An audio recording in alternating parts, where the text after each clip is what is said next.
teman-teman terkasih. Sebagai sponsor jangka panjang dari Aliansi Minggu Saya bangga mendukung tujuan memastikan pekerjaan Hari Minggu bebas. Saya masuk ke sana. Anda akan menggunakan kekuatan ikat yang belum pernah Anda gunakan sebelumnya. Itu hal terbesar yang hilang. Kita harus mengembalikan agama kita. Kita harus mengembalikan agama Kristen di negara ini.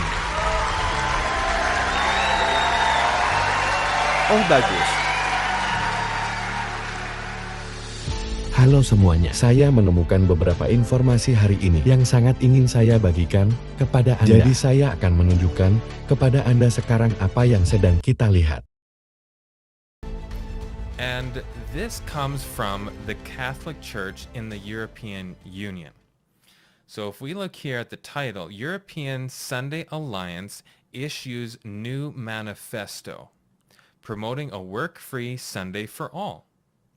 In the view of the European Day for a Work-Free Sunday, 3rd of March, the European Sunday Alliance issues on Friday 1st, March 2024, a new manifesto stressing that synchronized resting time is an effective tool to counter loneliness and highlights its importance for the mental health of workers. Sounds all nice. But some of the quotes we're going to read after this because I want you to see the inner workings of what this means and how severe it means the situation actually is. But first, let's listen to the video. Dear friends, as a long-term sponsor of the European Sunday Alliance, I'm proud to support the goal of ensuring the work-free Sunday. A synchronized week time of rest is very important in our fast-paced world. The work culture of modern society doesn't leave enough of time to enjoy with our loved ones. Children spend more and more time online. This not only affects their relationship with parents, grandparents and siblings, but also seriously impacts their development and mental health. Mental health of adults is at stake too. As a member of the Committee on Employment and Social Matters, I repeatedly call on better work-life balance and more quality time offline, time spent with family and friends. Therefore, on the occasion of the European Day for Work-Free Sunday, I encourage all stakeholders to jointly continue our efforts to turn the idea of a synchronized day of rest into reality. It is essential for well-being of all citizens and better functioning societies. Okay, so it's just really emphasizing rest and family and all these things that seem really nice. But again, this is the Catholic Church in the European Union, and there is a manifesto promoting this. Here, the Alliance is a broad network of more than 100 national Sunday alliances, trade unions, employers, organizations, civil society associations, churches, and religious communities in the European Union. So what does this really mean? Well, we know from prophecy and all the things that we talk about on Amazing Discoveries that this is a very prophetic event. This isn't just about, purely work-free Sundays. So I want to go right now to some quotes to get a little bit more, and then I'm going to show you another very interesting clip. With darkness coming to light. So what I mean by that, darkness coming to light, is in this first quote, we're going to see something very interesting. God has revealed what is to take place in the last days. Well, that's very good news. God told us ahead of time that we will know what is going to happen. We just need to study. Well, let's see what's going to happen. That his people may be prepared to stand against the tempest of opposition and wrath. So there's going to be some strife. Those who have been warned of the events before them are not to sit in calm expectation. So we're not just supposed to sit back, wait for all the events to arrive, and do nothing about it. We're actually supposed to do something. In calm expectation of the coming storm. So this is referenced as a storm. And we know that Jesus referenced back to Noah's flood, the great storm that took over the whole world. And we're coming to another antitypical storm. Comforting themselves that the Lord will shelter his faithful ones in the day of trouble. So we just sit back, oh, we know that Sunday law's coming. And yes, it's going to start as work, labor things, maybe climate change and all these different avenues, but we're just going to wait for it to happen. And, you know, if we love Jesus, we're going to be okay. She's saying this is not the case. We are to be as men waiting for their Lord, not in idle expectancy, but in earnest work. With unwavering faith, it is no time now to allow our minds to be engrossed with things of minor importance. While men are sleeping, Satan is actively arranging matters so that the Lord's people may not have mercy or justice. The Sunday movement is now making its way in darkness. So this is coming through darkness. But if we're already seeing the tentacles spreading, if we're seeing these first stages, the initial stages that don't seem so religious necessarily on the front, that means that it's coming to light. And if it's coming to light, there's a lot more in the darkness that we don't see, and we're a lot farther along than we may think. The leaders are concealing the true issue. So they're putting it forth in, you know, a not so strong manner. And many who unite in the movement do not themselves see whither the undercurrent is tending. So there's going to be people going along that they don't even really understand what this whole movement is about. But that's why it is our job to warn these people. Its professions are mild and apparently Christian, so they seem good and beneficial. But when it shall speak, it will reveal the spirit of the dragon. Where does this come from? This comes from Revelation 13, where it says that this beast will speak like a dragon. It is our duty to do all in our power to avert the threatening danger. We are supposed to use all of our power in order to curb this movement. We should endeavor to disarm prejudice by placing ourselves in a proper light before the people. We should bring before them the real question at issue, the real question. Thus interpreting the most effectual protest against measures to a strict liberty of conscience. We should search the scriptures and be able to give the reason for our faith, says the prophet. The wicked shall do wickedly, and none of the wicked shall understand, but the wise shall understand. This was written over 100 years ago. God knows exactly what's coming. Even if, we'll go back to the other slide, it's making its way in darkness. God revealed this to us ahead of time so that we can prepare and that we can be warned. Because God doesn't let us go blindly. But the wicked shall do wickedly, and none of the wicked shall understand.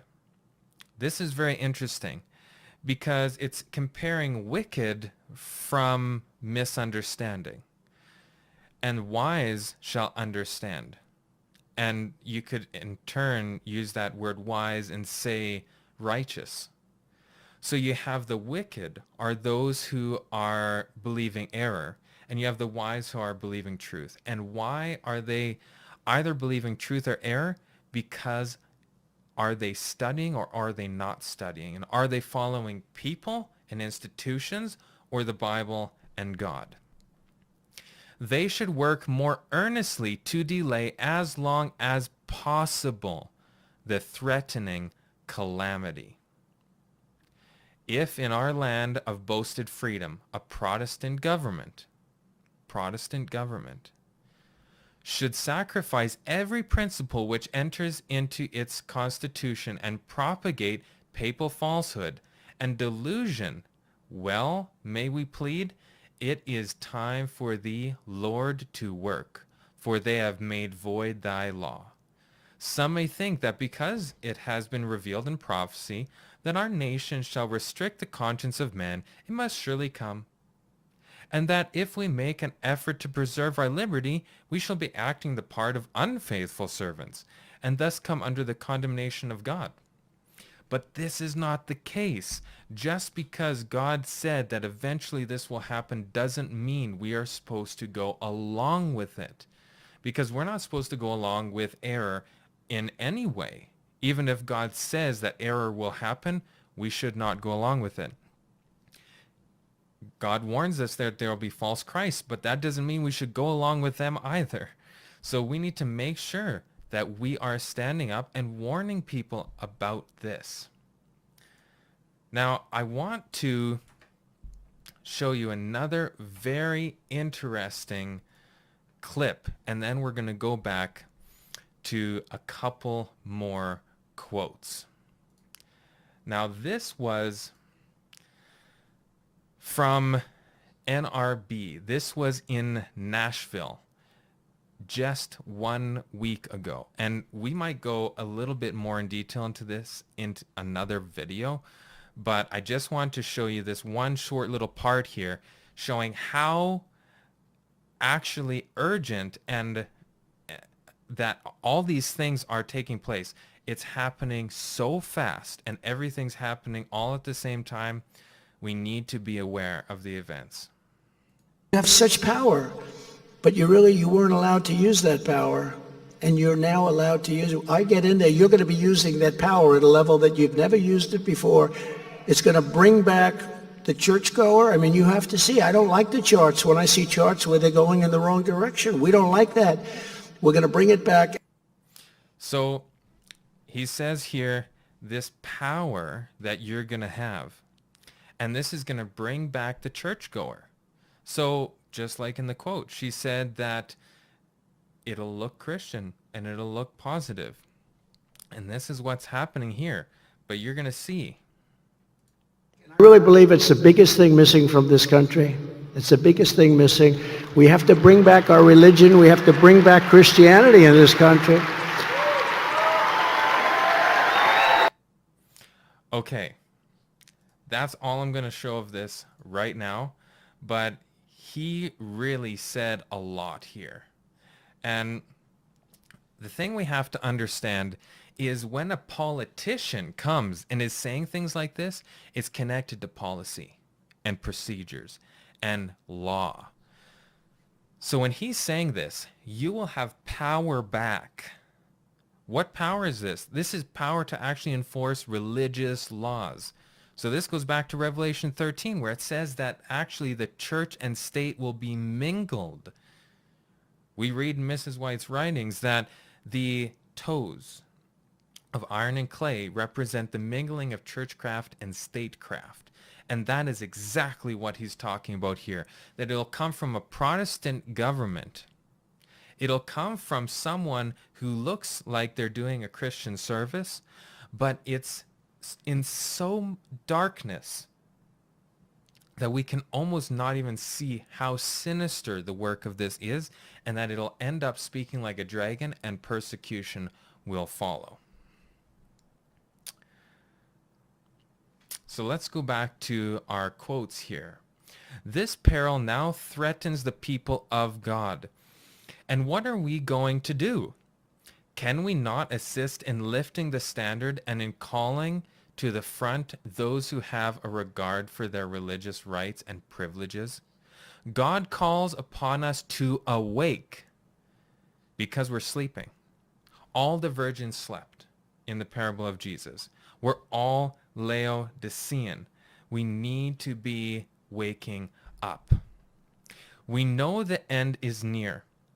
We know that the prophecies are fast fulfilling, which show that we are living in the close of this world's history. We are so close to the end. We need to be aware and we need to be ready for those events. Revelation 13:17. And he causeth all, both small and great, rich and poor, free and bond, to receive a mark in their right hand or in their foreheads, and that no man might buy or sell save he that had the mark or the name of the beast or the number of his name.